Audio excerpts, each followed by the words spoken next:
My guest today should need no introduction to our longtime audience, as she's a regular on Ag Spotlight, and she shares her knowledge of the industry from multiple perspectives.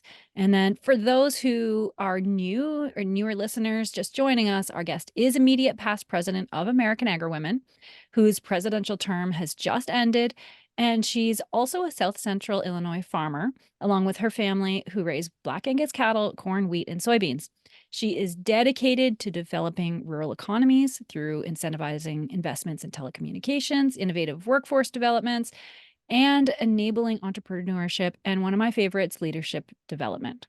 So today we're going to discuss 2024, what lays ahead, where are we, where are we at, and maybe give us a bit of a compass as what to expect in 2024. It's bound to be a bumpy ride with it being an election year, so we're going to start talking about it. So from Fillmore, Illinois, I'd like to welcome Heather Hampton+Knodle. Welcome, Heather, and thank you so much, as always, for being here. I always look forward to our conversations. Thank you. I do too. And I hope that your listeners look forward to it as well. Yes, yes, I think they do. It feels like we just got back from convention, American Agri-Women convention, where you Sacramento. passed on yeah, it feels like 2 minutes ago. I can't believe a whole month has passed now, or almost 2 months now. You passed on the torch to our next president, Rose Tryon. And so I just want to start out by talking about your presidency a little bit, and your hopes for AAW going forward. This whole thing won't be about AAW, but let's start there. Okay, well, I think my term was about that renewal, rebuilding, restoration, and positioning us to really propel forward. One of the highlights of my term, of course, the people and the issues are what keep me coming back. And but you could say that about anything. They keep me coming back, and then sometimes you get frustrated. I'll skip out this one. I'm joking, but the highlights from my term, I would say, are definitely the Road to Influence program, which is a high-level personal and leadership development program for women in agriculture. And we have this cross-section of people from across the country, women in agribusiness, women who are actively farming and ranching. And we're learning how to be better, and ultimately with the goal to influence, because we can speak out, we can speak loudly, we can try to listen and have conversations, but at the end of the day, you want to be able to influence your desired outcome and affect change. So that is a real highlight. We've continued, I think, expanded our awareness and outreach within the industry, and have some wonderful new industry partners in American Agri-Women. So kind of shout out, well, and to standards and standbys, I really, really do appreciate the deep support in terms of offering advice and staffing and resources from John Deere, from Syngenta, North America, from Nutrient, Valent, AGCO.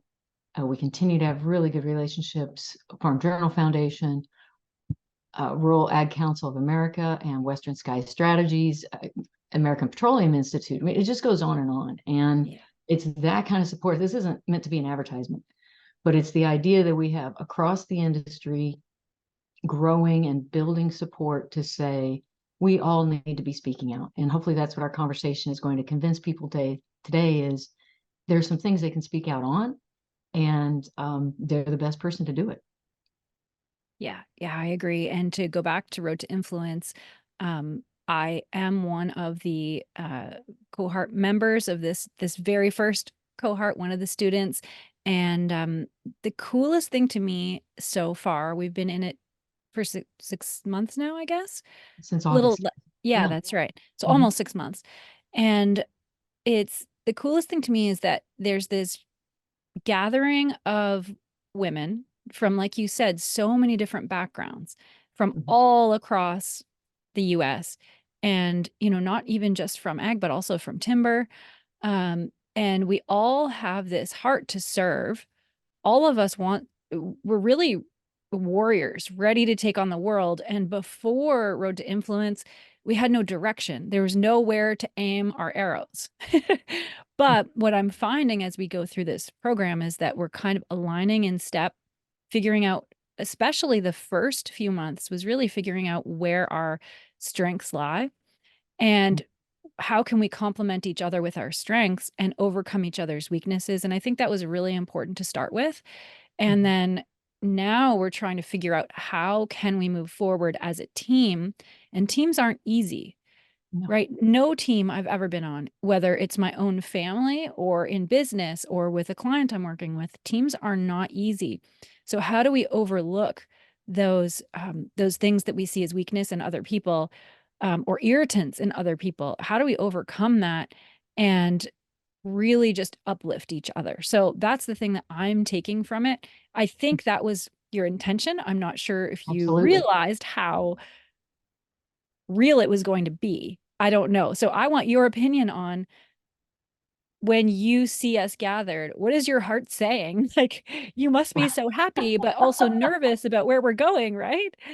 Well, I think in general, it is a fulfillment type of a contentment to know this is what is supposed to be happening, as as long as everyone remains committed to the idea of pulling in the same direction, fully being part of that team. And that's what we're learning right now is the dynamics of teams. We just went through a book review, Leadership and Self-Deception. We're going to be entering into crucial conversations within the next few months, um, but continually going back to the strengths, because that's what's supposed to be happening now. And hopefully everybody's realizing this is, even though we're all pulling in the same direction, there's a lot of different pieces of work that needs to be done. So we've got to identify what that work is and who are the best people to do that based on their skill sets, because we don't all need to be doing the same thing. And that's the idea. How can you do more by working together and still have good communication and be able to pivot when you need to? So it is definitely a work in progress. And that was the it was intentional in the design of the program. It was, first, let's learn about self, learn about our strengths, work from a position of strength, but don't let our weaknesses kind of blind us, remove those blind spots. And then figure out how to be an effective team, work in effective teams to actually get something done. And now we see ourselves in this initiative phase while also learning about team building and adding in applying concepts. So it's exciting, and it's working the way it should right now. I think other lessons we're going to be learning are things that may come out in the crucial conversations, but it's essentially at some point there will be conflict whenever there may be multiple or one team member that just wants their way, rather than saying, recognize a larger group approved something. So we have to, walk our walk. We look at branding, for example. So it's that instilling trust, having integrity, and having competence, right? So we have to walk our talk. And if we believe in democracy, we believe in a group coming to a decision and then enacting that, then we have to do that. We can't just pick and choose. Well, the group said this, but I think we should do this. So, so I think that's on our horizon, and just continually evolving and preparing to deal with that gracefully and professionally. That's what this is about. Yeah, that's it. And one part that, you just mentioned we're in knee deep in right now is that overcoming your own self-deception.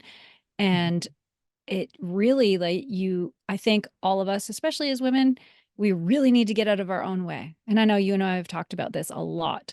Um, but we're probably our own worst enemy, our own pride, our own, what we want. And so how it's great to learn the skills to set aside all of that for the good of the team, you know, maybe not the greater good, but I mean, how far can we go if we can get out of our own way? And I think that's such an important skill to learn. It is, and it's something that we continually, it's kind of like every day. Yeah. You have to remind yourself and take time to kind of self-reflect and step back, not just react in the moment, Hmm. and not work from a place of suppositions, presumptions, or I know what I know. Yeah. I think I shared that with you before. I was thinking of my brother, because it's like, I know what I know, and I know you're stupid. And no, I don't want to be that way, because Yes. everybody does have something to offer, and we really need to recognize that value in people. And even if we disagree with them, it's so important that we at least listen to understand, and then figure out, okay, what do I need to do with that information rather than just react. Because that's when, as you mentioned earlier, emotions just kind of, they will take the steering wheel, actually hit the accelerator and go. And before you know it, you're off a cliff. Right. Yes. Yeah, exactly. And can we give a sneak peek at what we may have planned for this year's fly-in? Okay. Well, so when we talk about initiatives, and the board of directors for American Agri-Women said, what we want you to do is work on some branding pieces. So this idea of, what we're about and how we communicate that to others, having a pledge, having a process, and then looking at some external consumer facing messages. They also said, we love the idea of expanding our fly-in to include and invite other women in agriculture organizations to participate in as much of it as possible. So right now we're working through the details of what that looks like and what the content might be. But the notion is to provide some added value type content, probably on Sunday. I think that's June 2nd. And then invite them to participate in our symposium. And that topic is to be announced probably early February as we begin to line up our speakers for that, because we want it to be timely and really relevant to whatever's happening in the United States, in agriculture, and globally as well. So that summit type concept or policy preview or expanded conversation, that is one action piece event that's being worked on. And then also additional support for our affiliates at the same time, because we have we have more than 20 affiliates. Many of them are state-based, like Florida, Texas, Illinois, Maine, California, Oregon, Montana, Minnesota, and so on, Wisconsin, Kansas, it goes on and on. So we want to make sure that we're providing needed support for them. And that's more of a long-term process. None of this is going to be squared away in a day or a week or even a month of planning. These are long-term efforts to help agriculture, help women in agriculture ultimately be more effective. Yeah. Yeah. And I'm so excited about this idea. I can hardly sit still when we talk about it, because to be able to open up this event to more people and to be able to descend on Washington as one voice during an election year is the most exciting thing I can think of. So I'm very excited for this. I think hopefully that'll be a stay tuned. Mark your calendar right now, especially if you're a woman in agriculture, agribusiness, ag ranching, timber, forestry, food. Uh,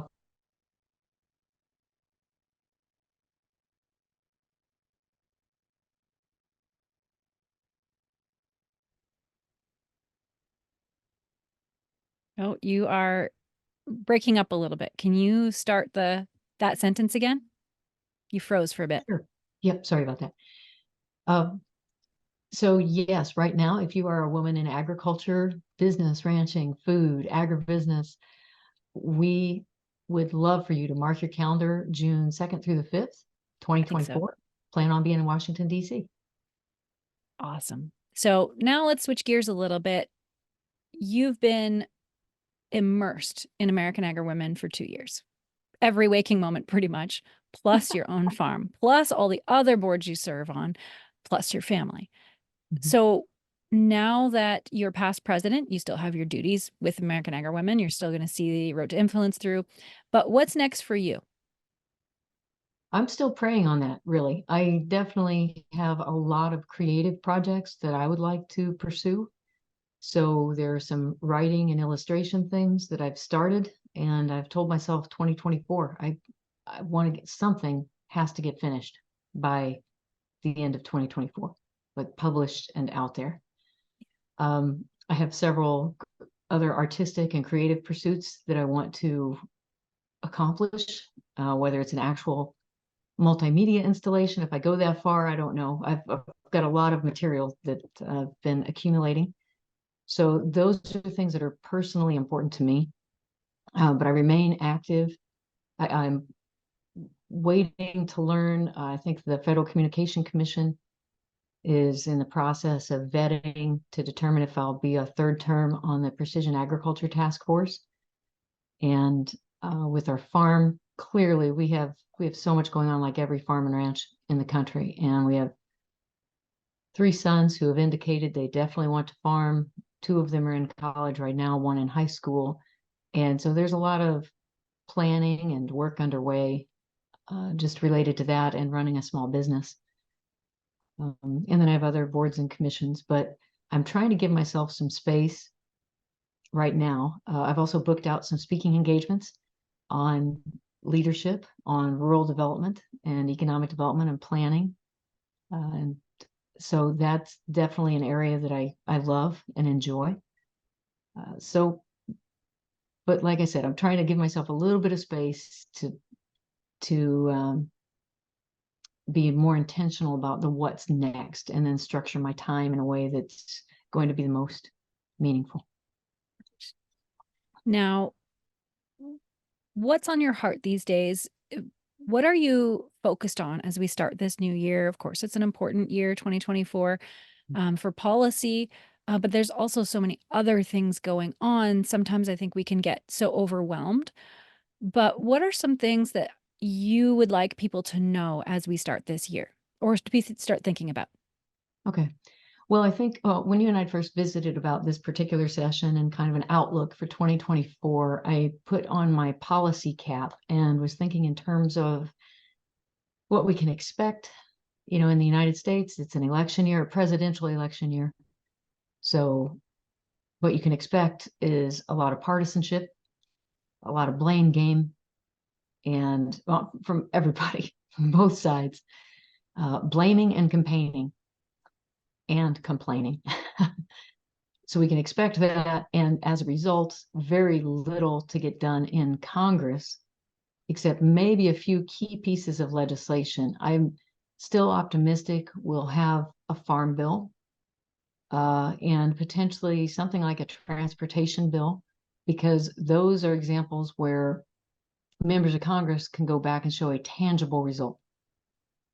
And not to think of it as earmarking, but they are very tangible. It's very much on the ground. This is visible. You see this, and this helps your community, or it helps you get to work every day. But I think from an agriculture standpoint, what we can expect and be on the lookout and watch out and vigilant for is this presidential administration attempting to cement its agenda through regulatory procedure.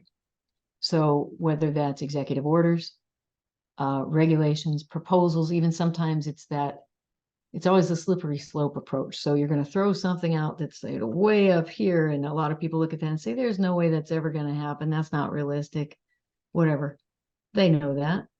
But as long as they get this, and then eventually creep back up to that, whatever that initial proposal was, I think we're going to be seeing a lot of that.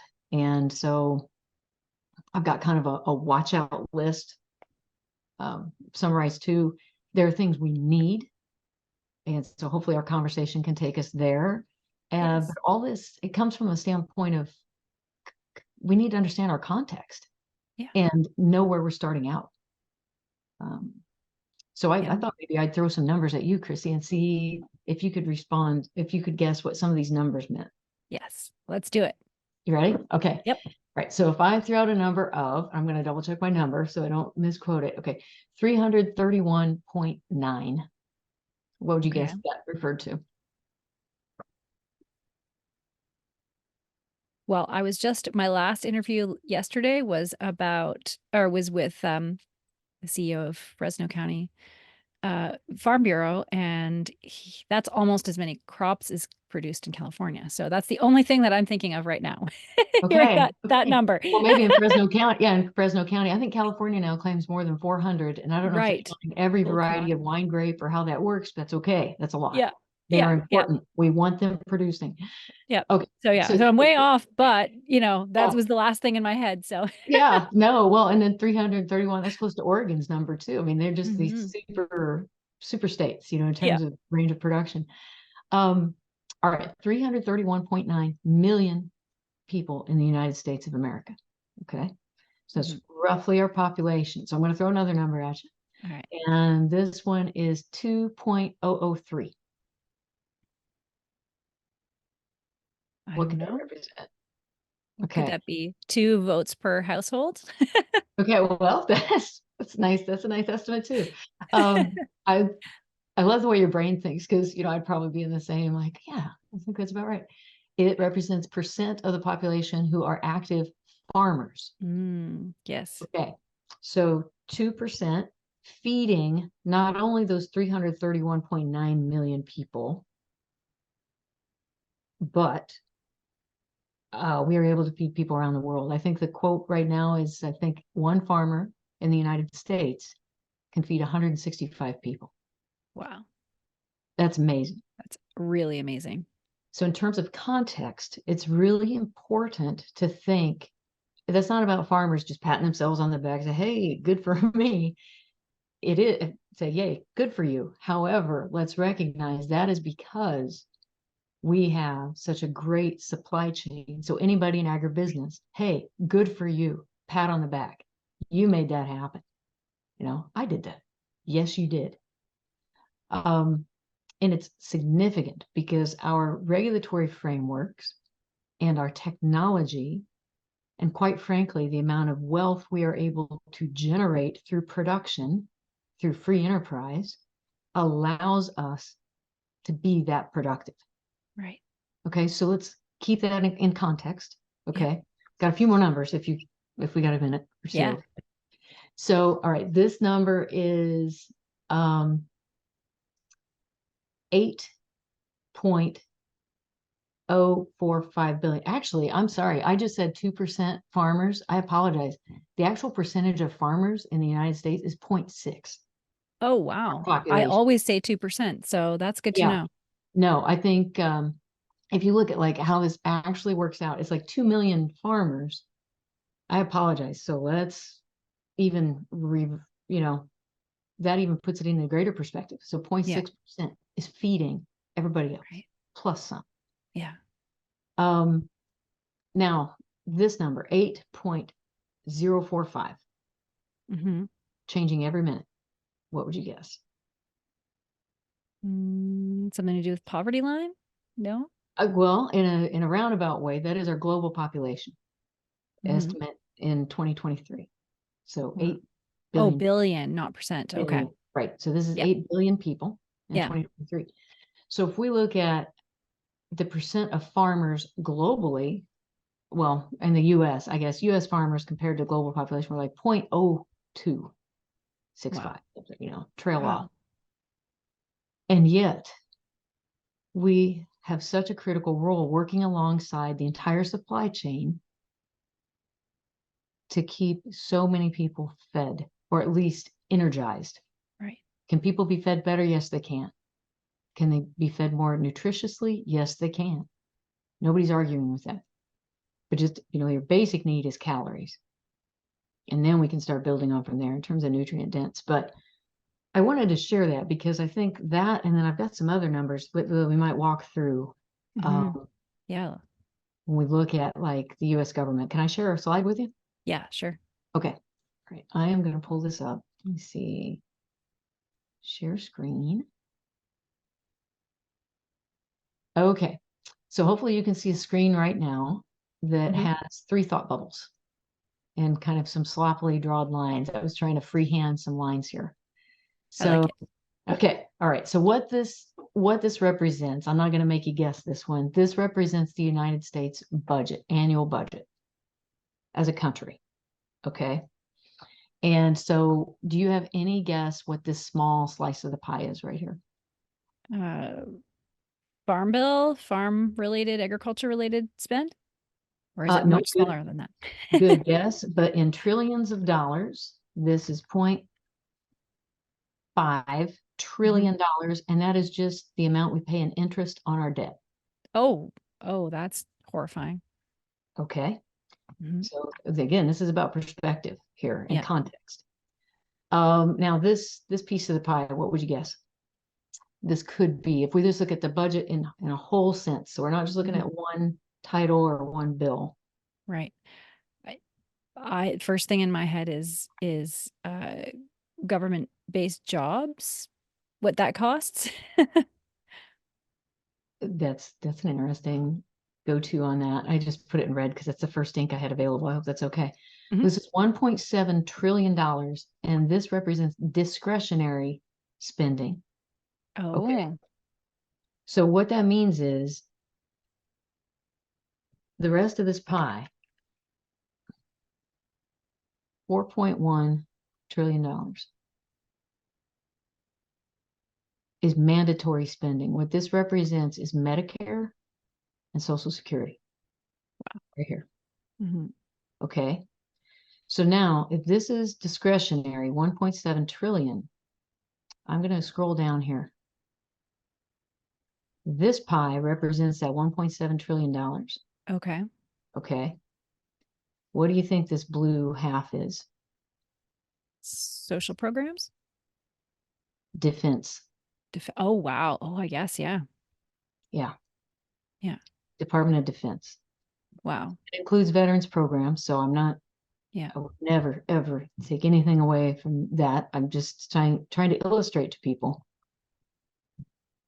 that's of our discretionary spending. That's The eating money you up can half of actually it. make choices about, Mhm. half of it goes to defense. Wow. This red line, we're not going to walk through these others because we've got other things to talk about with ag, but this red line pointing right here, actually, it shouldn't even be that thick of a slice. Like 1% of 1.7 trillion is the farm bill. Wow. Okay. Mhm. And of that farm bill, I could pull up one more pie chart. If you look at the projected outlays for our current farm bill, which was passed in 2018 and expired basically end of September, Right. officially. 76% of that, originally when we budgeted it, they were estimating about 66% would go to nutrition programs. So that's women, infants, children, SNAP.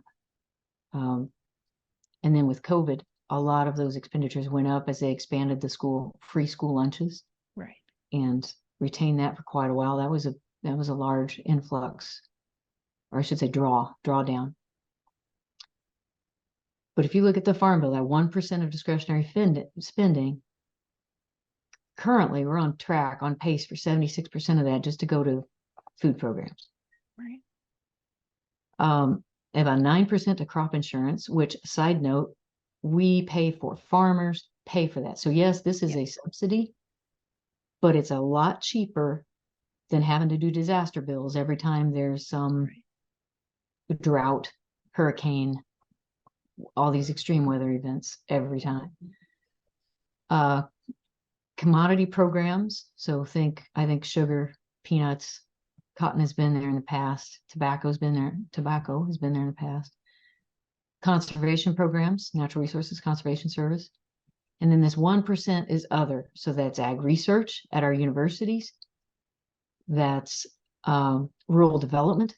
Those are those early warning sirens that we need to tell us a tornado is coming in a rural town, or assisting with maybe a police car or the bulldozer or the water and sewer systems, which we have tremendous backlog on those water and sewer replacements.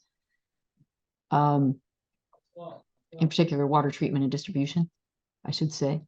So I just want to share this with you. Is this telling to you at all? Is this something that you've covered before in your podcast where Not at this depth. I think it's really important, like you said, the context of, you know, we all say we should do, we should do, we should do, but who's paying for that?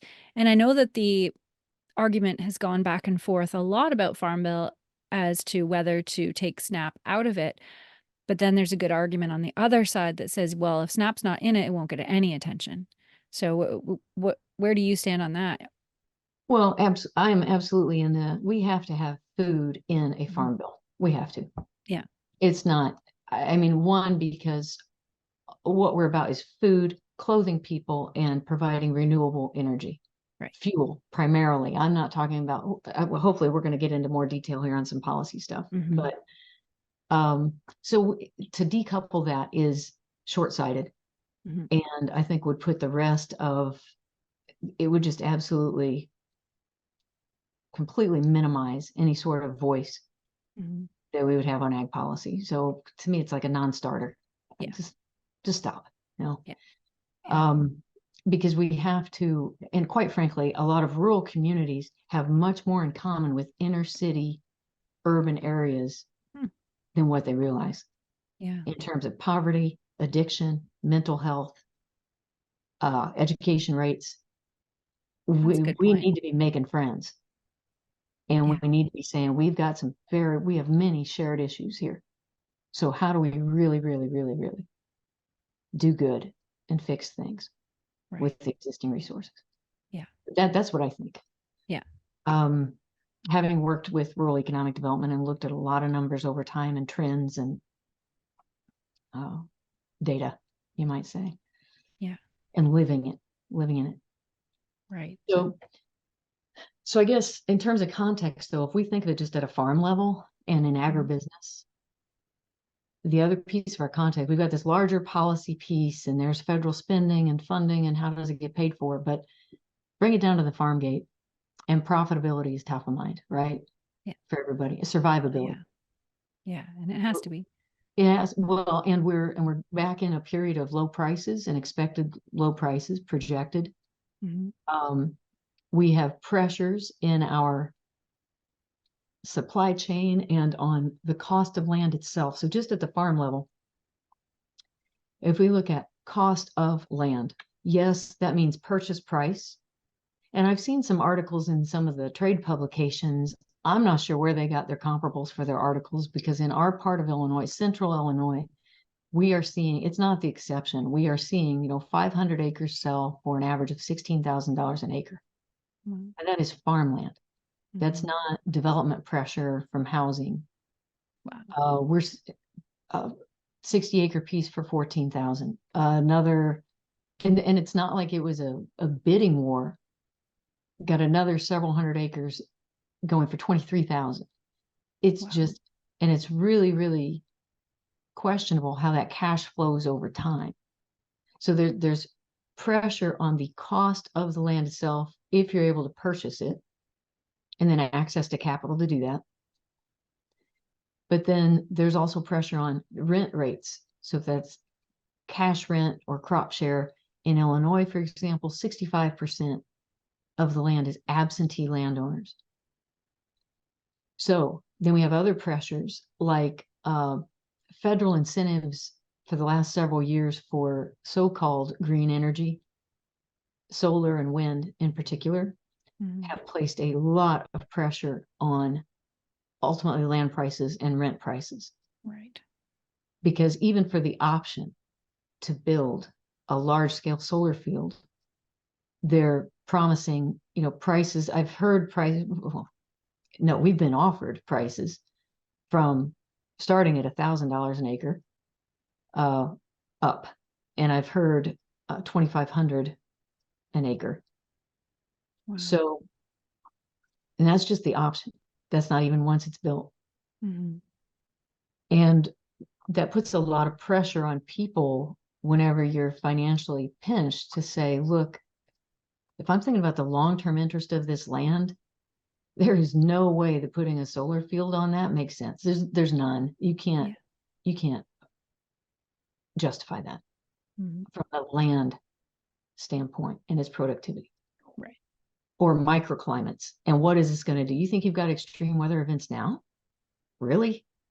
What is this going to do when we have literally 5,000 acres under solar in central Illinois? How's that going to impact that heat sink the neighboring areas in terms of storm heads and wind, everything?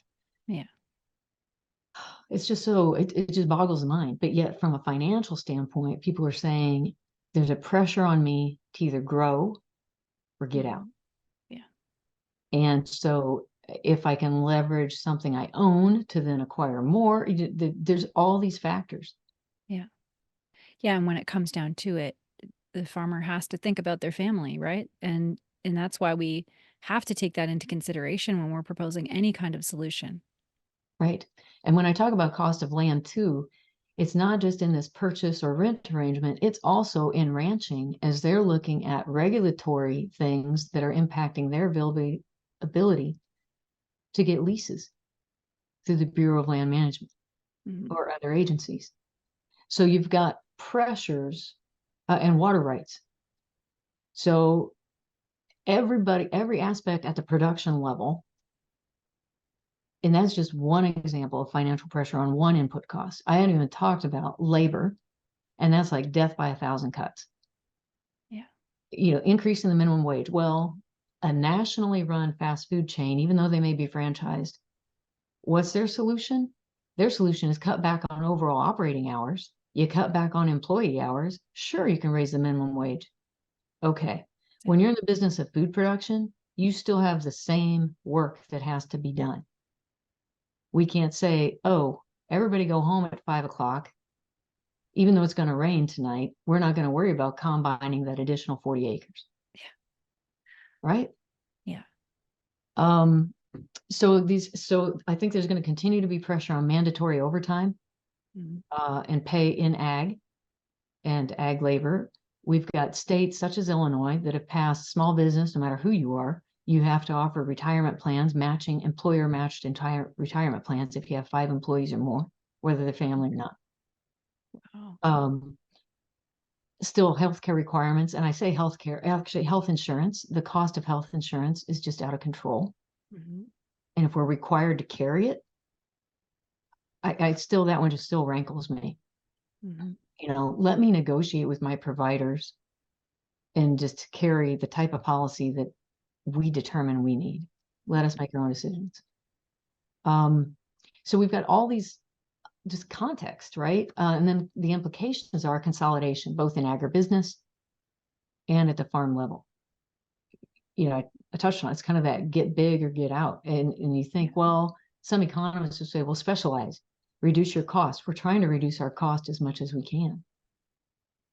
But even whenever so we take a measured risk into some precision agriculture. Well, if the technology works, it's great. But why do we even have to say if or when the technology works, it's great? Yeah. I Yeah. mean, it's not totally reliable.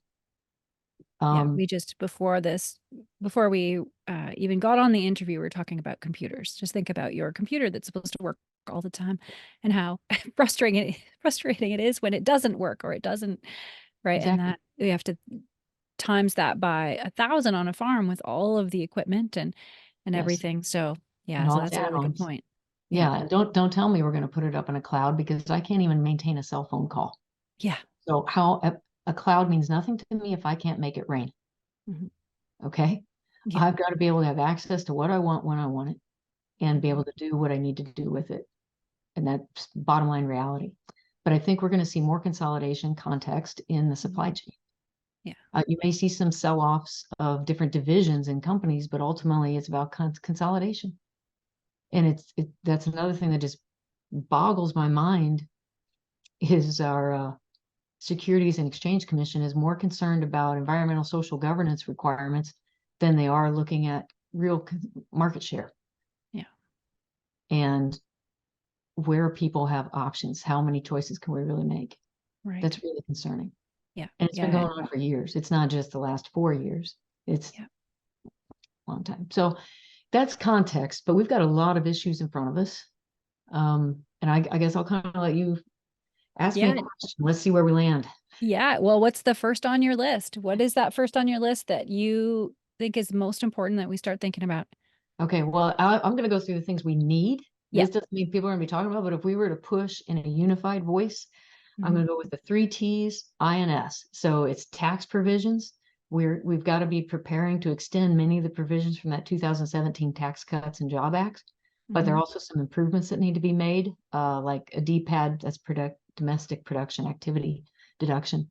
Um, for C Corps, as an example, that was cut out, that needs to be restored. We have a lot of farms that are C Corps. So Yeah.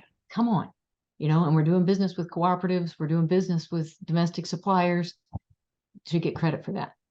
Yeah. The problem is, I think holding on to these tax provisions becomes even more challenging given those spending levels that we talked about.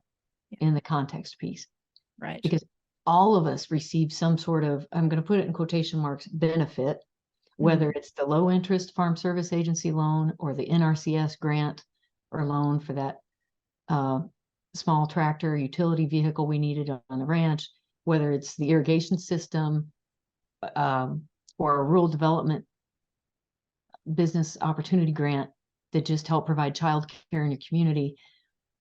There's some sort of benefit that everybody receives. So it's much harder to cut than it is to raise taxes. If you Yeah, that put makes yourself in sense. a congressman's seat, you know, and or they just want to try to cut deals on a case by case basis rather than some holistics. It's all about trading, barter and trade. Yeah. But so tax provisions and then trade deals, other than the US Mexico Canada agreement, which was kind of a NAFTA 2.0, you know, with some changes, we really haven't had any significant trade deals in years. I mean, years. You can look at a few deals, I think, with like Morocco, basically follow the State Department and where some of their priorities were in the early 2000s. And you got a few small trade deals. But other than that, we don't have anything significant with Asia, the Asian market, and the Western Hemisphere in general. You know, it talks about CAFTA and what we can do more with South America and Latin America as a whole. And it really, really concerns me that we don't have more progress to show in the, I'm thinking even over the last 16 years. It's just really concerning.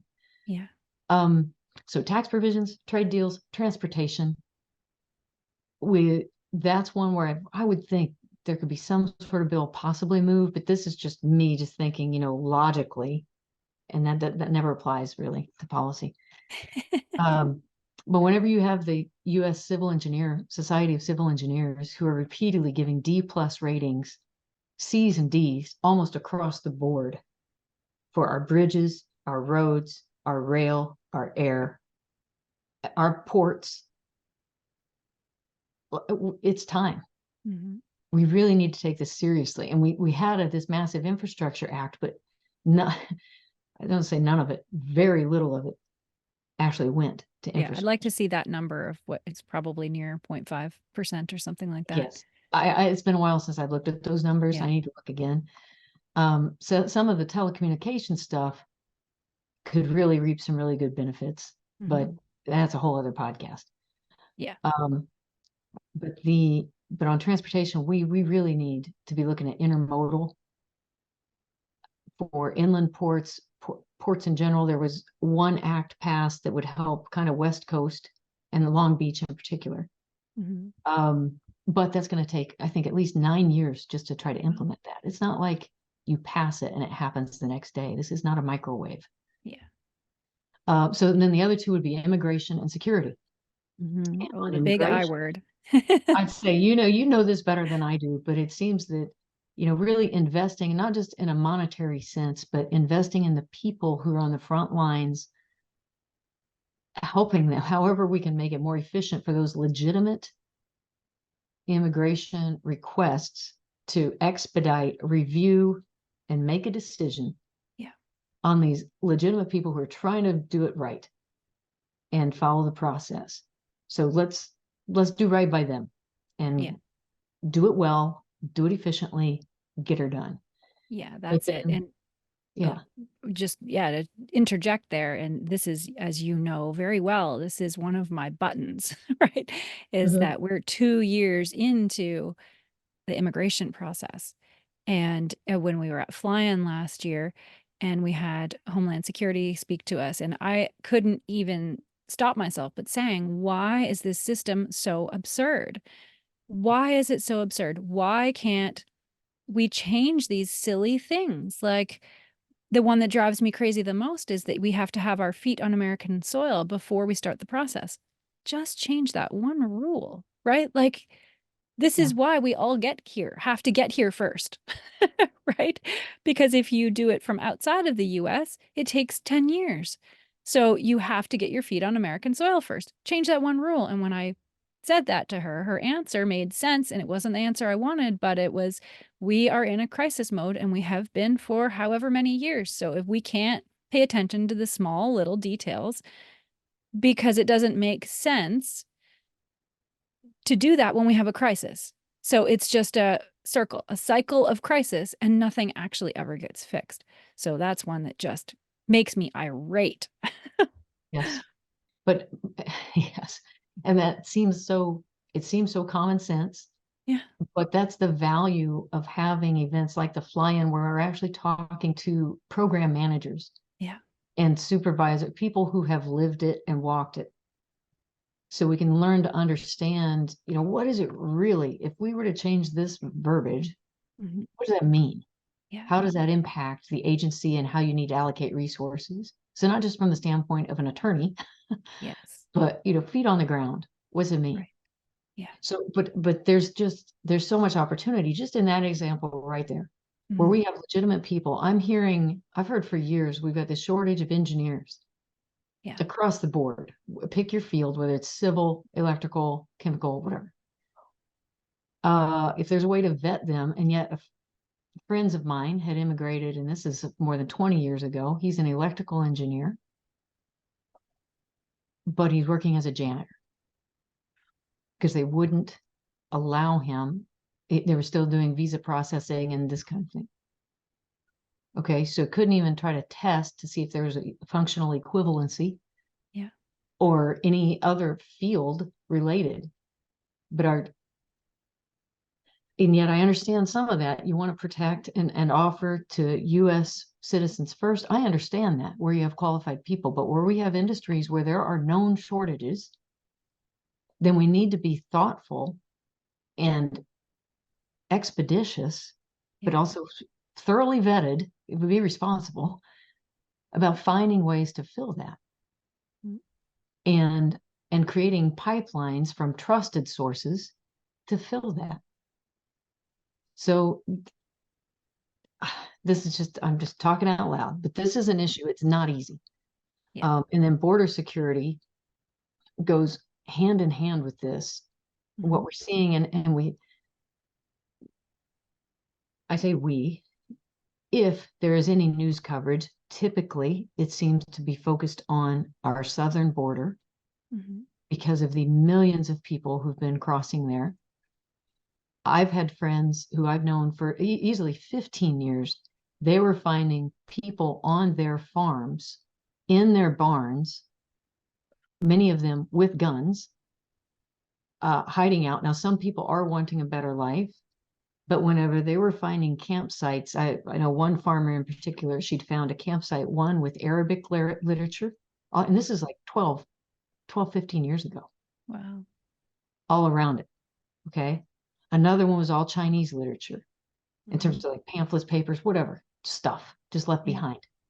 Yeah. So it's not Mexican people who are seeking a better life, Right, or right? Guatemalan or right, just Latin Yeah. American. I mean, Yeah. this was, Yeah. and this has been going on for years. So it just seems irresponsible for someone to say, well, that's racist. Right. No, it's not. Yeah. We've got to understand the reality to recognize that each person who crosses that border has a different motive. Mhm. Each person is an individual. We need to treat them as such. So we need a system that can do that. And we need to empower the Border Patrol and the people who are down there to do that. Yeah. Yeah. And That's it. by seeing them as people and as individuals, not a category, not a race, Mhm. then we can start to make better policy. That's it. And stop incentivizing it, right? I Oh almost, yeah. Get your free you're, phone and your yeah. whatever gift card to go buy clothes. I don't know. Or stay at the Right. nicest hotel in New York Yeah. City. Right. Well, and that was the thing that really set me off during that meeting at Fly-In with Homeland Security was that, the illegals will cross the border and they get their work authorization. And I didn't even know that at that time. And I almost lost it. I was like, are you kidding me? My daughter's been sitting here for a year and a half and can't work. She's 17 years old. She needs a job Yeah. And and she wants to had, work. and she She wants to wants to work. work. So Right. what is going on here where you get handed rewarded with work authorization if we just crossed at the wrong border. Like what's happening here? I had to wait 8 months before I could get my work authorization. Like, that's not fair. Stop incentivizing. There's so many little things that we could do to fix it. Yeah. But yeah, sorry, that one just the Well, whole no. immigration thing drives me crazy. And it's so much better than I do. I'm just trying to raise it as a point of awareness because it is not as black and white as some people want it to be. Yeah, that's it. On both Don't sides too, on every exactly. side. Yeah. Exactly. And that's don't let people who are campaigning Yeah. appeal to some emotional gut response. Please be thoughtful. That's what I'm sharing with people Mhm. is think about the whole in terms of we need some qualified workers. We need people who are willing to work. We need them in agriculture. We need them in food production. We need them in engineering. We need them in advanced roles too. We need our own people in this country to want to work. We need them to be skilled as well. But even if we trained up everybody, we still wouldn't have enough. I think that's the piece that gets lost in this because people like to buy into that. Well, they're taking our jobs. Okay, did you want to come pull weeds in that subdivisions? Yeah. Is that the job you wanted? Because I have a friend in Ohio. They are the largest berry growers east of the Mississippi River in the United Wow. States. Okay, so blueberries, raspberries, blackberries, um, I think strawberries too. All the good stuff, Mhm. antioxidant good stuff, and it's highly perishable. Well, they for years have had to rely on more than 30 H2A workers. And the Mhm. U.S. Department of Labor worked with them to do a pilot program to try to recruit labor. They're like, okay, you've got to exhaust every possible way of securing domestic labor for this. So after spending a lot of money, I don't remember exactly how much, but for an average farm to say, I'm going to advertise, put it easily in thousands of dollars. Yeah. I'm going to advertise to try to get these people to work. They had 4 applicants, 4. Wow. They had 2 interview and they had 1 show up. Wow. Okay. Department of Labor did another similar pilot kind of nationwide because we had pears basically rotting on trees, falling to the ground because there weren't people to harvest it because the H2A system was so far behind the government Right. basically approving H2A visas for people to come work. What's that about? We've got people clamoring about food waste on one side. Well, we need those people to be part of this labor solution Yeah. too. Okay. It's not just about distribution and what goes in a dumpster at the end of a restaurant. Right. This Yeah, is exactly. this is about harvest and there's no reason that this stuff should be lost in field. So I just share that as an example too. Mhm. That from a workforce standpoint on the ground, there are jobs that a lot of people don't want to do. So be honest, recognize it as it is, and find people who do want to do it because we still like to eat that food. Mhm. I still buy raspberries in December. When I was growing up, I couldn't do that. Now I can. We were lucky to have apples in our grocery store, like apples and oranges. And I'm not joking. It was maybe bananas. There was very little fruit. And now you go Wow. in and it's just kiwis year round. And I think a lot of people forget that. And I'm not that old. Um, so it's something. So those are some needs, but I think what we need to watch out for, Mhm. and I hope we're not running. I know we've had a long conversation, but I'm going to go through a quick hit list, and then you can Yes. tell me what you want to say. I think WOTUS 4.0 or whatever version we're on now. So Waters of the Because we're U.S. up to like 17.0 or Yeah, I 17.6, know. something like that. 23.0. Yeah. 23.24 WOTUS. So that I think is probably going to come back again. There's already something being floated. Pesticide policies. There's triazines under fire, like the atrazine, and then Glyphosate's not a triazine, but also under fire. And when I look at those two tools in particular, not just for where we're at in Illinois, but I think across agriculture, these are some of the lowest residual, meaning everybody talks about, oh, pesticides and they leave all the residues and whatever. Okay. These two types have some of the lowest residue of any. Yeah. Why are Yeah. we attacking them? Why are we trying to get this off the playlist? Right. Yeah. It's like one of your favorite songs, you know? Why would I remove that from my playlist? Yeah. That's it. And they're Yeah, affordable tools. mhm. Now, is there resistance? Yes, there is. Is it completely resistant? No, it's not. Is there a way to use them with other chemicals to improve efficacy? Yes, there is. So we got to be smart about this stuff. That's it. And look at other countries' mistakes. Look at England and look at Canada. You know, you ban treated seeds and now you have to spray. So what's the next domino then? And what's better, the treated seed or right, like nobody's looking at the next domino and the next domino. If you ban something and celebrate it for a political win, then what happens? Or like nitrogen in the Netherlands and Thailand. Yeah. Yeah. Um, Well, and that's coming here too. well, but then what the next domino was is people said, what? No. Mhm. Average rank and file people, wasn't just farmers driving tractors. Yeah. They said, what the heck? No. And that leads us into, the whole climate change agenda is one thing. That was at the bottom of this because it's so massive and it hits so many things. I've mentioned labor, pesticide policies, Endangered Species Act. There's another round of proposals, draft proposals, and agriculture in general.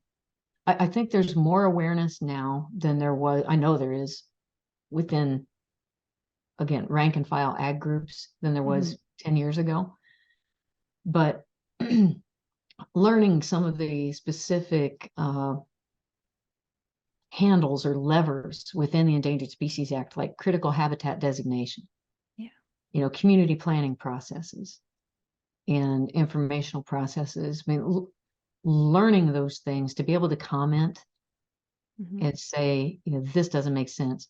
What's really frightening to me, is US EPA moving forward with a pilot project of basically essentially banning specific pesticides in several regions of the United States before they have completed their endangered species reviews that they're supposed to do on a label by label basis.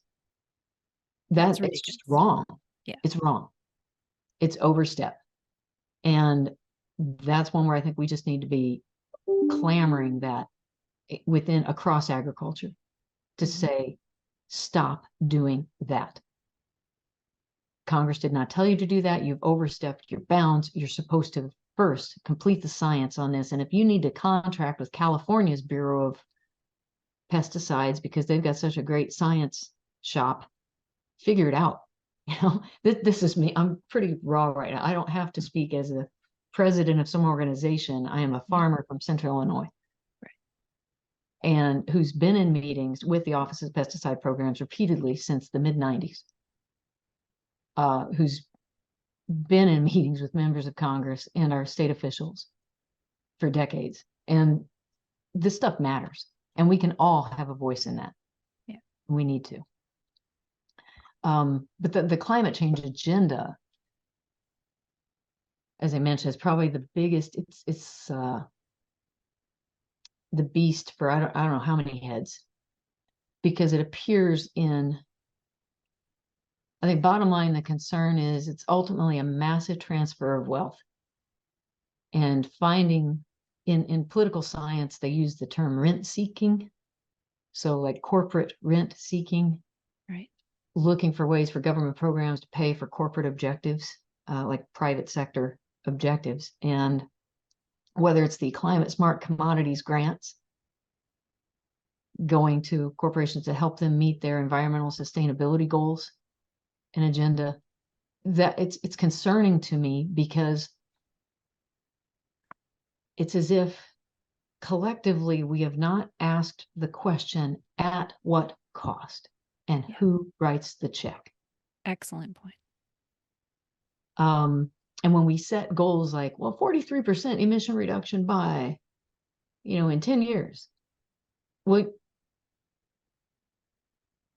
again, we set like EV goals. Well, the marketplace, if you read Wall Street Journal, you're seeing all sorts of stock devaluations on electric vehicles. You're seeing employee cut, like lay off 24,000 people at just one auto manufacturer, EV manufacturer, because the marketplace, meaning consumers, are saying, I'm not buying that. One, because it's too expensive and I can't afford it.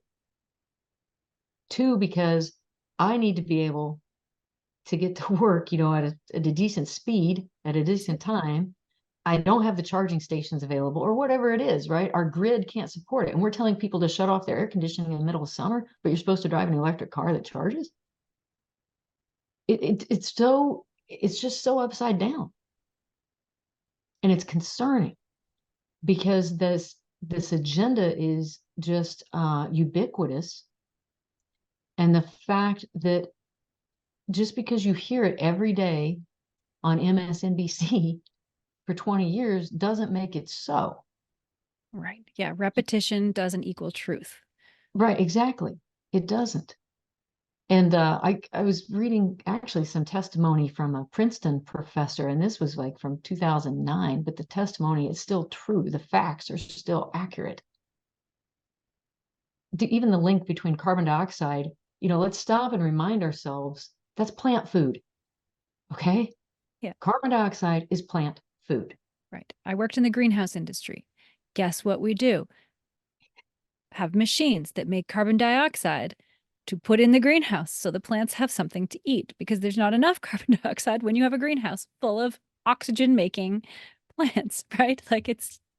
Yeah. And so right there, okay, what you just said, let's look on the policy front. We see Japan adopted emission standards before they will buy our jet fuel, like our high ethanol, high octane, this will reduce your emissions jet fuel. They're saying you have to meet certain carbon reduction standards to match ours.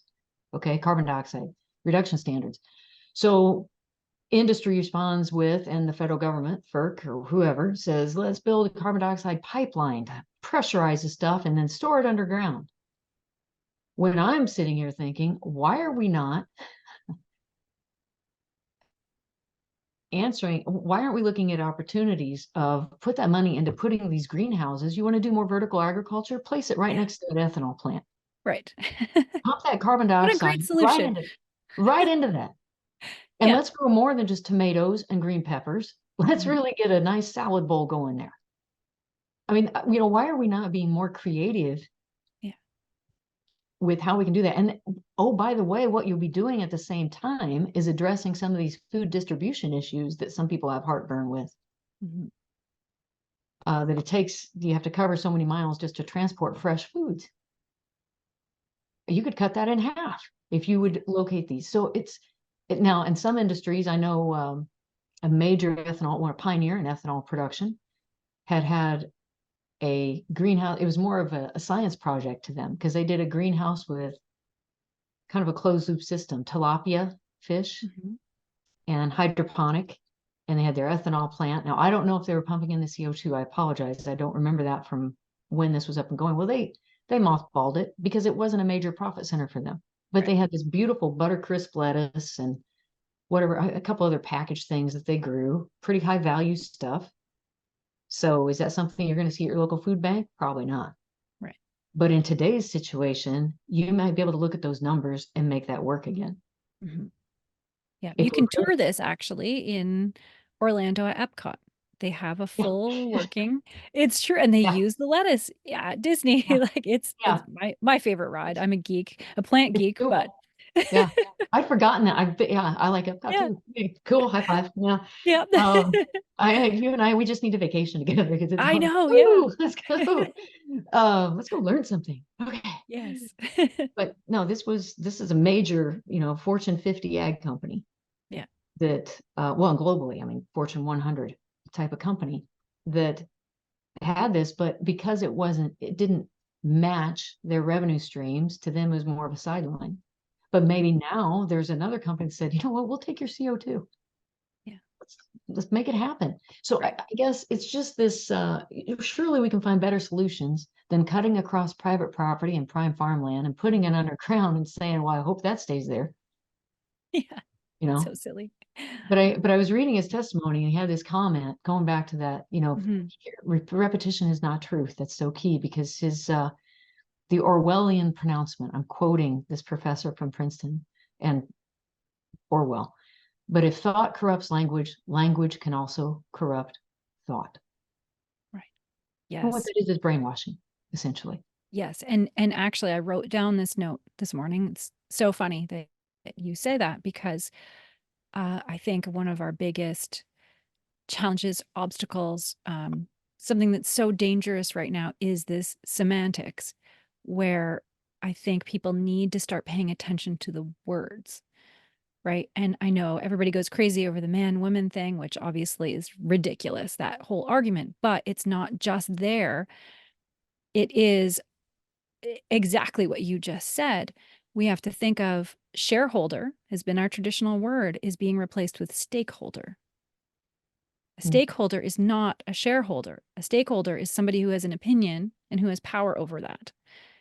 Equality versus equity. Equality is we are all equal human beings and we all have our rights inside of us.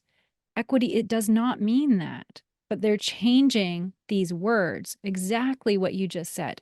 And they're, Mhm. by doing that, they're easing us into different thinking. And we have to be very aware of what's happening. Equality is what I remember learning in school that we're equal. Now it's equity, which means somebody decides then who gets what. Right. And It it's means not inside of distribution. us. Yeah. Right. The yeah, one phrase that I return to on the subject of equality and equity is always that equal opportunity does not mean equal outcomes. Exactly. And to ground things, and to a lot of us, that just seems common sense. But when we're not taking time to stop and reflect, when we're so caught up in the tweets that are made by twits that we can't just think, allow yourself to think, not plan, not schedule, not react, not meet the deadline, Mhm. but create some space for that. That's so key, but that's such a behavioral change at this point. Um, I don't want to say that tongue in cheek, but it's kind of like good luck with that, you know. Right. But we've got to keep talking about it. I think the movement of intentionality and authenticity and all these words that have been overused over time, there's value in that. Mhm. In the notion that we got to recognize that we don't just digest or assimilate Mhm. things as they come. Kind of put them in a holding room a little bit and look at them and turn them around and figure it out. It's like I remember whenever our oldest son was a toddler and he was fascinating to me because I'd never really done much babysitting. I was not the person you wanted babysitting. um, Unless they were older and we could be creative and active. But anyway, as a toddler though, he had to test every sense. So no matter what it was, okay, I'm going to taste it, touching it, I'm looking at it, I'm listening to it, every sense to figure out how it does. And we need to do the same thing as adults. Yeah.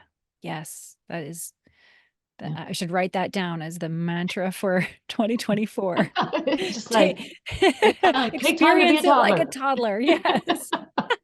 That's I it's love a that. it's a different form of regression analysis, right? Yes. Economists just said no, she didn't say that. Yeah. That's so sad.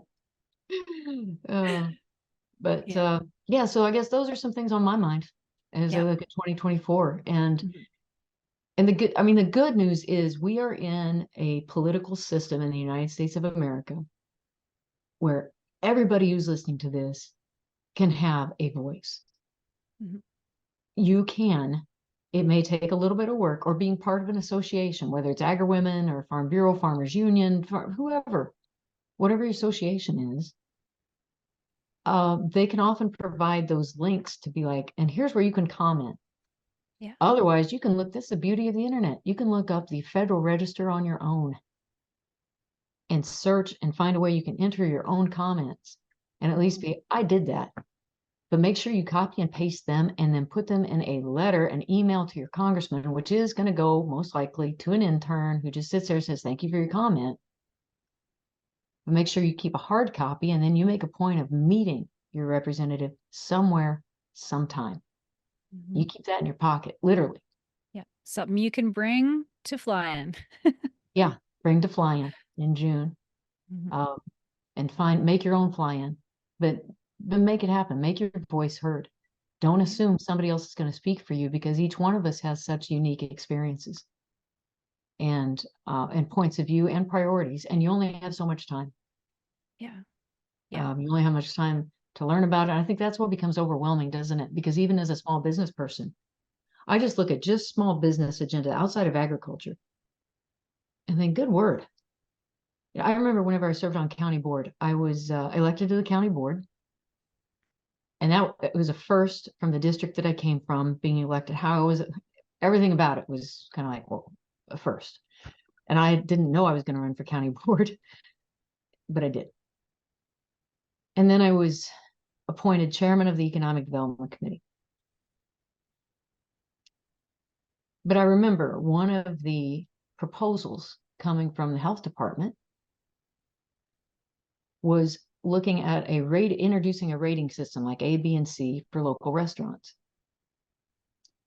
And I took my role seriously as somebody elected to serve on the board. And I went around and I talked to different restaurants in my district and a couple that were just right next to me, the owners, to learn, what do you think of this? And I showed them the form and I said, this is what you're going to, how's this compare, and learned, right? So then I really pushed back hard on the health department person about things like a crack on the floor, which the restaurant owner had sealed with a sealant and then covered a coating on that. It was a concrete floor. Picture a 100-year-old building. Okay. Mm-hmm. He'd sealed it. He'd done responsible thing, kept it clean, mopped, all that. But in her write-up, she's going to say, you got to replace that concrete floor. Oh. Okay. Think about wiring. Think about plumbing. Think about that. For anybody who's had to do real Oh stuff yeah. Mm-hmm. and pay for it out of their own pocket. Because the That's county wasn't offering any crazy. money to help pay for that. And a loss of business for the weeks and weeks and weeks that's Exactly. happening. And then you're down or your chef trips and gets hurt and then you're out of chef. I mean, you Mm-hmm. got all this stuff. It just cascades because that's what happens Yeah. in farming and everything. Um, it ended up passing, but I remember saying, are you eating off the floor? And she says, well, no. I said, is it sealed? Yeah. Is it clean? Yeah. What's the problem? Well, you should just have a solid floor. That's the problem. Yeah. But then as we're discussing it, even the county board chairman, we were in the same political party, if you will. I really wish we could have just a truly independent party. The problem is everybody's so independent, it wouldn't work. Yeah. But he even said, well, where are the businesses? And I said, they're getting ready for lunch. Our meeting is 10 o'clock in the morning. And they got a lunch crowd coming at 11. You think they're going to be here to speak out? Well, yeah, exactly. Right? So what I'm saying is, yeah, there's a lot coming at us, but still make an effort to be informed and find at least one thing. We can't tackle it all, Yeah, that's it. but at least one thing that you can talk to one of your elected officials, even as a county board member, and say, this affects me in this way, or this matters to me in this way. Maybe it's workforce development locally and you're passionate about it. And we need to do this because, or you need to protect us from this because, and just have the conversation. That's my ask. Yeah. So Yeah, for sure. And I like that you brought up even something out. Well, truly, restaurants are still agriculture, they're serving food. But we do have to also look to all of the other areas that might not seem like agriculture or um, outside of our own box as well, because so much is happening, and not just at the national level, at the state level, at your county level, at your city level. And again, we can't do everything, but I think we almost need a tool to help us be aware in our busy lives. A friend sent me this morning a law that just passed in New York, and these things don't make the news. So how are people supposed to hear about this if they're not in tune with something? I think everybody should try to be in tune with something they trust so that they can start hearing this. But New York just passed new isolation and health laws and quarantine laws. And I'm just going to read a tiny portion of this because I think we need to be aware of every as much as we can.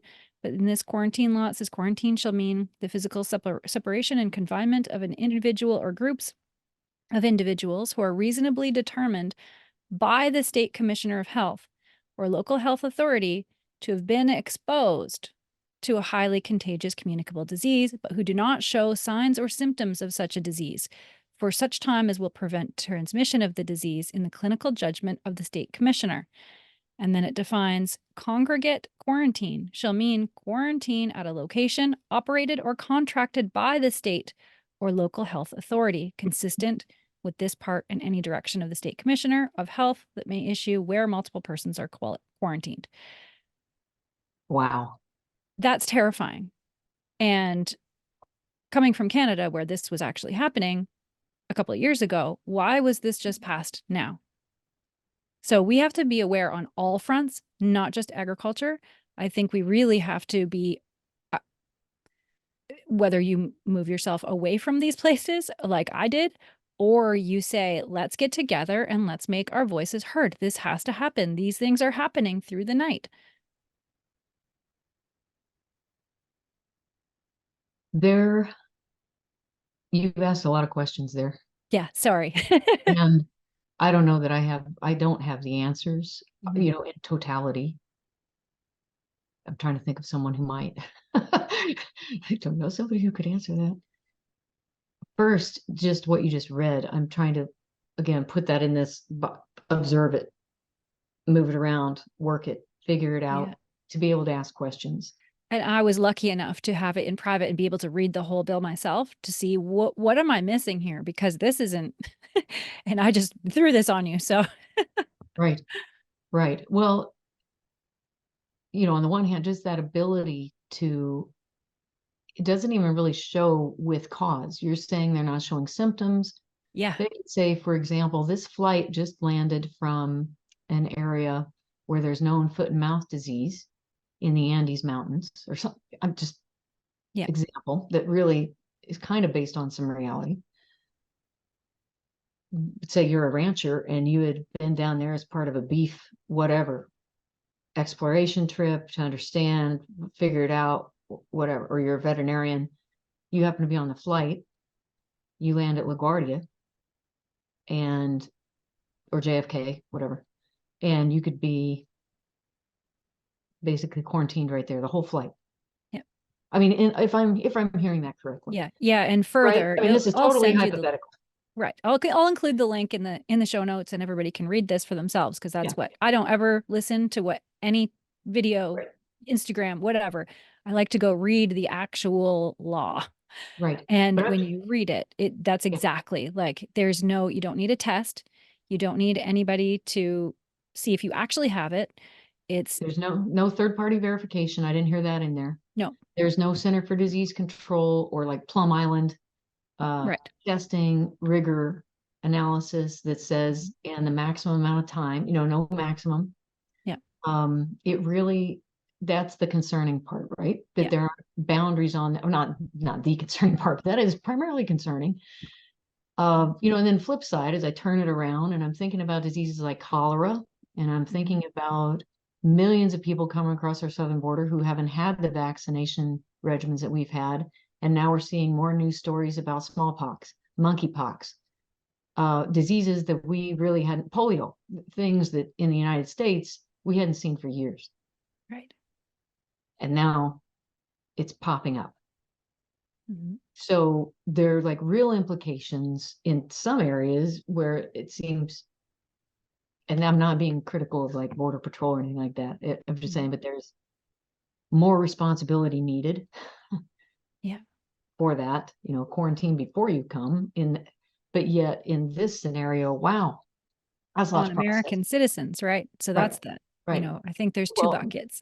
yeah, right, exactly. And this is the thing, it's never black and white. Mhm. Um, even though we want it to be so badly. But in terms of where can we look for information, that's where everybody kind of finds their groove. And there used to be, I've not tapped into technology lately, but long time ago, there was a software service, I think Pointcast or something.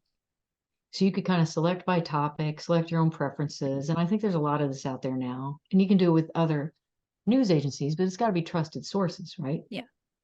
So if you really want to be, whenever I studied journalism, I remember presenting, we had to do our ideal newspaper at that time. And my ideal was you would have a minimum of 3 points of view on the exact same topic, everything you wrote. Yeah, that's This what I line, live. This is why this podcast exists, right? right? Because it's never just one. Yeah. And a minimum of three. But the reality of staffing that and having people who could do that, and basically it's like point counterpoint. Mhm. Even something as simple as just covering your local county board meeting. We have a great local newspaper who they basically just present it as minutes. Okay. But whenever I lived in England, it's just like all their news is editorial. It's everything. And try to tell friends of mine, like, do you not hear the bias in this? Oh no, it's great news. It's really thorough. At least it's international. They always throw that back because the US Right. is US centric. And I'm like, okay, but it's still biased. Great. I like learning what's in Kuala Lumpur right now, but um, geez. So I don't have the answers other than maybe look for a variety of sources, Yeah. and follow those topics that you deem to be important. Like for me, I just kind of naturally gravitate toward things. Some of it's financial markets, so like the 12-year treasury bond piece, things that could just be like early warning flags. And we really need to be asking who's Yeah. buying that? Mhm. Really, who's buying that? That matters Yeah. in the long term. I don't care that Taylor Swift is dating a football player. That doesn't matter to me. Yeah. But yet it appeared on the front page too. Yeah. But I'm going to follow, the T bonds or the cryptocurrency blockchain just to the extent of how's this really going to play out? Are we, to move away from currency to go completely digital? Those kind of things, those matter. Mhm. Whenever we can't even keep our federal government secure from hackers, and Right. you're telling me we're seriously talking about saying everything should be digital, that makes no sense. But again, people, you're going to trend to where your interests are, where your business interests are, and your personal beliefs. For me, things that impact freedom of speech, I actually like keep clippings, well, on a number of policy issues. I have them just by segment, and I just keep it over time to then kind of touch back and say, yeah, well, that's trending, or that was thrown out and now it's developing. And then you start to develop, at least in my case, I think you kind of it's like everything has a rhythm or a pace. And so you kind of then start to anticipate, all right, and this will be the time to intersect on that issue. Right. You can't just be yelling all the time. Right. It's got to be like, okay, it's got to be the right people at the right moment. And I don't know. I don't know if I answered your question or not, but I think having a variety of sources is important.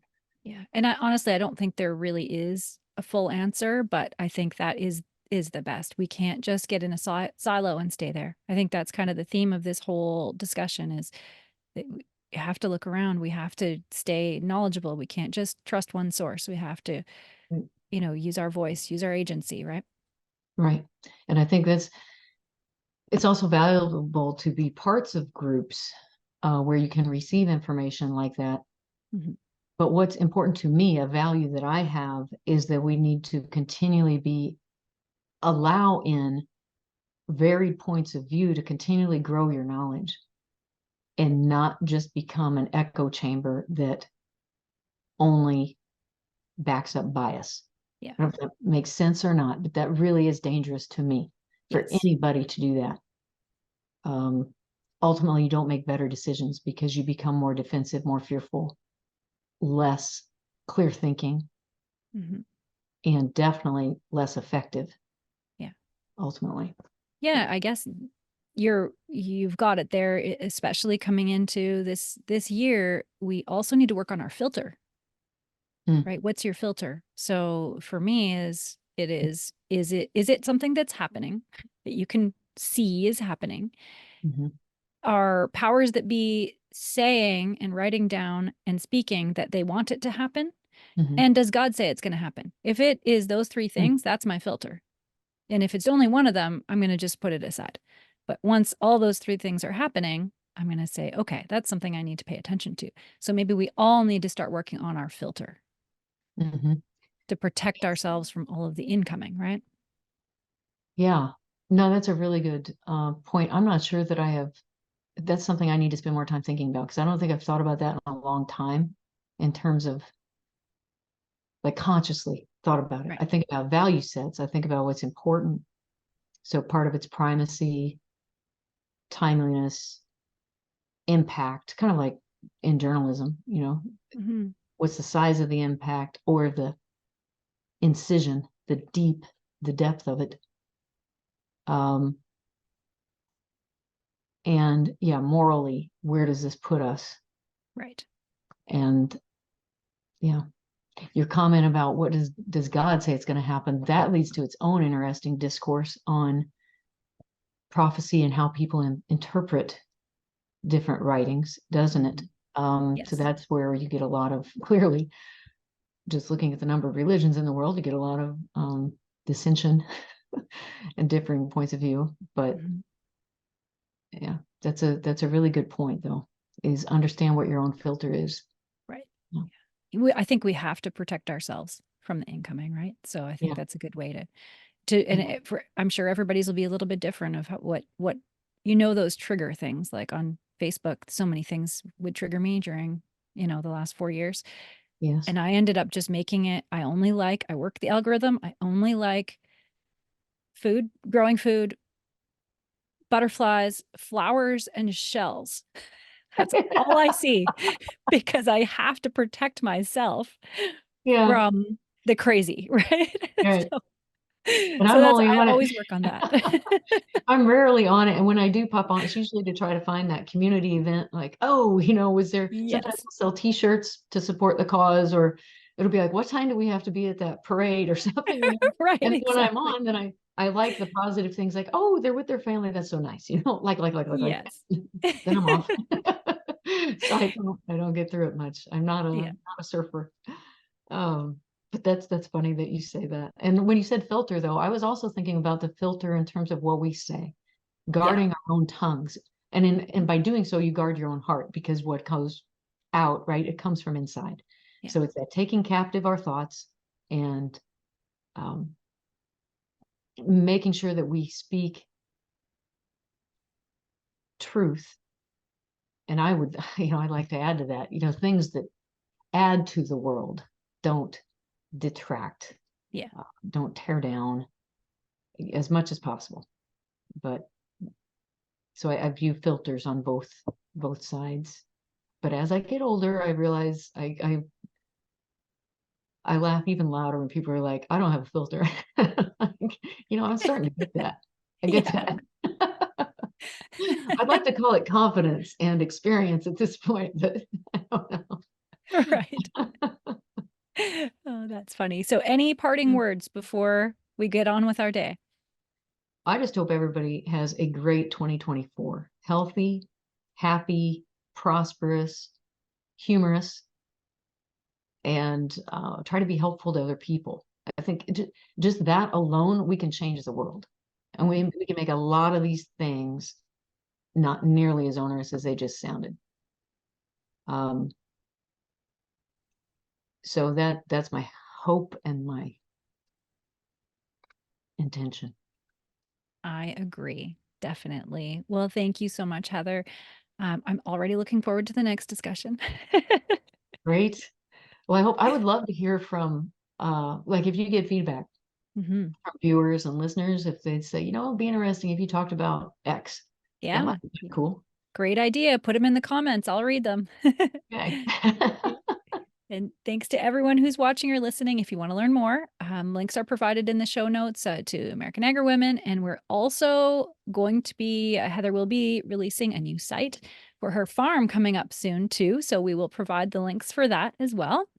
And don't forget to subscribe to North American Ag Spotlight on YouTube, Rumble, Telegram channels. The podcast is available on Spotify, Apple, Amazon Listen Notes, or wherever you listen to podcasts. And if you liked the episode, I would love it if you shared it. Have a great day.